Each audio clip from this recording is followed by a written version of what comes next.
Grabe, 4 decades. 4 decades, yes. At the age of 62, I think, or 61. Talaga? O, 61. 16 daw siya ngayon. Pero 16. babalik ta rin. Ayun. Sikreto ko na lang kung ano yung totoo, Ate Yun na Elena. nga, dinubin ko na.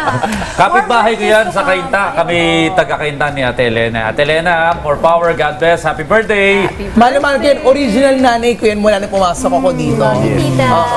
OJT pa lang ako, nanay ko na yan. Good health, Tita Elena. Nanay yan ng marami dito sa PTV. Pero proud grandma kay Zach. Yes. Ayan, hanggang dito na po muna ang ating morning bonding ngayong Webes. Makibalita ulit sa amin bukas, alas 6 hanggang alas 8 ng umaga. Mga ka-RSP, spread kindness, not chismis. Mas masarap ang chikahan kapag good news ang laman. Katulad ng mga story ang ibinahagi namin ngayong umaga. Kayanin ang stress, challenges, kaya chill lang, keep going, protect your peace, at huwag kalimutang ngumiti dahil mas gumagaan talaga ang buhay kapag positive ang mindset.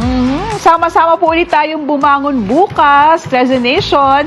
At pa rin tayo bukas! Mag-ingat po lagi, kapatid. Nakita ulit tayo, boss. Ito lang sa inyong pambansang morning show kung saan laging una ka.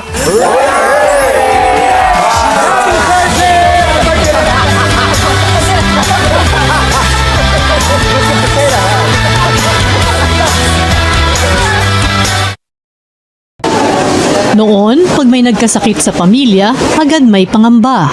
Hindi lang dahil sa sakit, kung hindi dahil sa takot kung saan kukuha ng pampagamot. Mahal ang gamot. Nakita at naramdaman ito ni Pangulong Ferdinand Marcos Jr.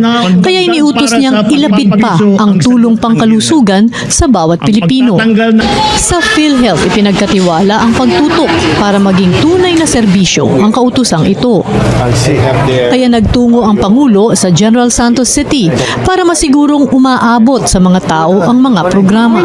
Sir President, pwede payakap.